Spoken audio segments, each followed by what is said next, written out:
Hello everyone, मैं अंबुज रंजन झा आप सबों का आपके अपने YouTube channel logic is magic में स्वागत करता हूं। आज का हमारा टॉपिक है साइलॉक्स में द केस ऑफ पॉसिबिलिटी। बहुत ही इंपॉर्टेंट टॉपिक है। न्यू ट्रेंड में अगर क्वेश्चंस की बात करें तो बंच में 5 क्वेश्चंस दिखता है। इसे टॉपिक स्टार्ट करने से पहले मैं इस चैनल के तमाम सब्सक्राइबर्स व्यूवर्स का धन्यवाद, शुक्रिया, आभार। साथ ही जो इस चैनल के न्यू व्यूवर्स हैं, प्लीज अगर आपने चैनल को सब्सक्राइब नहीं किया है तो इस चैनल को सब्सक्राइब करें, जिससे मेरे आने वाले अगले वीडियो का नोटिफिकेशन आसानी से आपको मिले। साथ ही शेयर करें, कमेंट करें, ज्यादा से ज्यादा हो सके तो लाइक करें। अब टॉपिक पे देखते हैं पॉसिबल कंक्लूजन किस टाइप से है।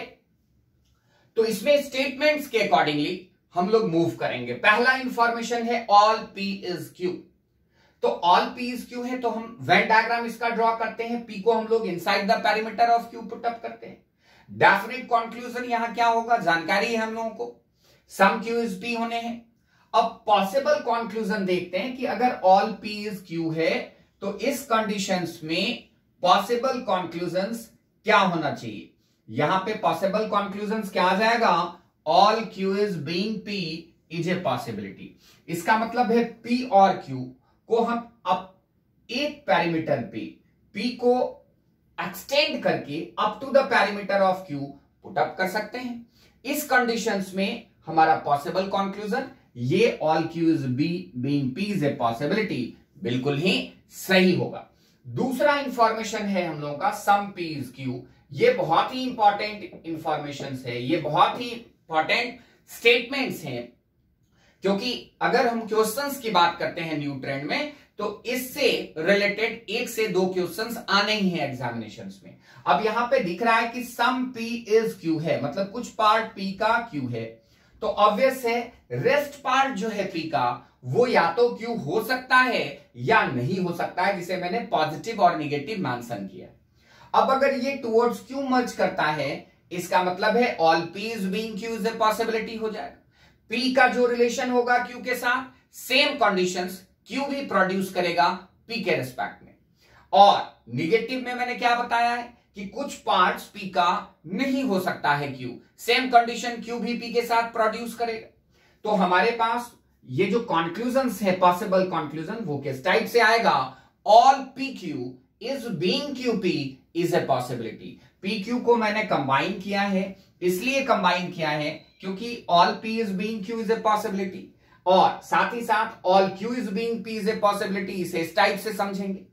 दूसरा, अगर पी का कुछ पार्ट क्यू नहीं है तो क्या कंडीशंस आ जाएगा, some P is not being Q is a possibility, साथ ही साथ some Q is not being P is a possibility, जिसे मैंने कंबाइन करके यहां पुट अप किया है, ये पी क्यू और क्यू पी के फॉर्म में।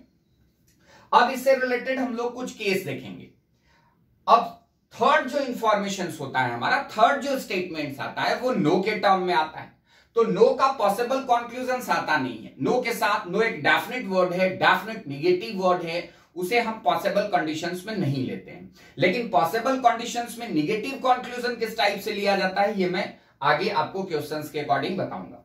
यहां पे द केस ऑफ निगेशंस हम लोग देखते हैं। द केस ऑफ निगेशन का मतलब है निगेटिव कंक्लूजन से रिलेटेड कैसे क्वेश्चंस दिखते हैं। स्टेटमेंट है हमारे पास, 2 स्टेटमेंट मैंने मेंशन करा है।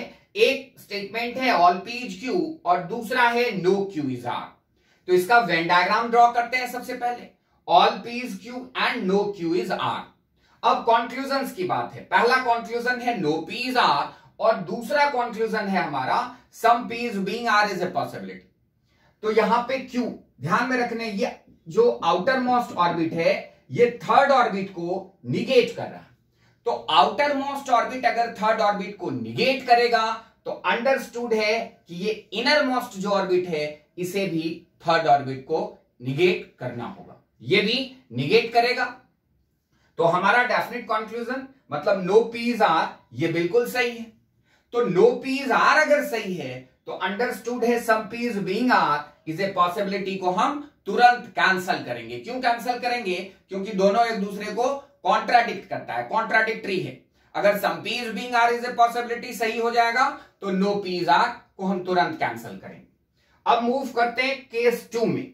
केस 2 में भी मैंने दो इंफॉर्मेशन को पुट अप किया है। The first one is all P is Q and the second one is no P is R. इस दोनों कंडीशंस में देखने हैं कि यहां पे outermost orbit third orbit को निगेट कर रहा है, यहां पे innermost orbit third orbit को निगेट कर रहा है।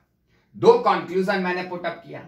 पहला कंक्लूजन है all R is being Q is a possibility, मतलब थर्ड ऑर्बिट को हम यहां पे पुट रख सकते हैं क्योंकि आर सिर्फ पी से ओवरलैप नहीं करेगा या पी आर से कभी भी ओवरलैप नहीं करेगा, तो हम क्यू के एरिया में यहां आर को आसानी से रख सकते हैं। अब अगर यहां आर को हम रखते हैं तो all R is being Q is a possibility, ये तो बिल्कुल सही हो गया मेरा। दूसरा जो कंक्लूजन है all Q is being R is a possibility, इस पे थिंक करना है। तो अब इस डायग्राम को अगर हम यहां से उठा के आर के इनसाइड में पुट अप करते हैं तो पी भी उसके साथ जाएगा, तो ऑब्वियस है all Q is being R is a possibility, ये सही नहीं होगा। मास ऑफ द स्टूडेंट्स यहां कंफ्यूज होते हैं कि अगर all R is being Q is a possibility है तो all Q is being R is a possibility को भी सही कर देते हैं, तो ये नहीं होना चाहिए। पहला नंबर हमारा बिल्कुल सही है, ठीक है। तो इस वीडियो में हमने पॉसिबल कंक्लूजन से रिलेटेड क्वेश्चंस देखा, कॉन्सेप्ट्स को देखा और उसे कॉन्सेप्चुअली हमने बनाया। बहुत ही आसान है, आप किसी भी बुक से क्वेश्चंस ले सकते हो, उसे प्रैक्टिस कर सकते हो। इस वीडियो में हम इतना ही देखेंगे और साथ ही मैं एक बार फिर से जो न्यू व्यूअर्स हैं इस चैनल के, प्लीज इस चैनल को सब्सक्राइब करें, कमेंट करें, लाइक करें तथा ज्यादा से ज्यादा शेयर करें। Thanks to all of you.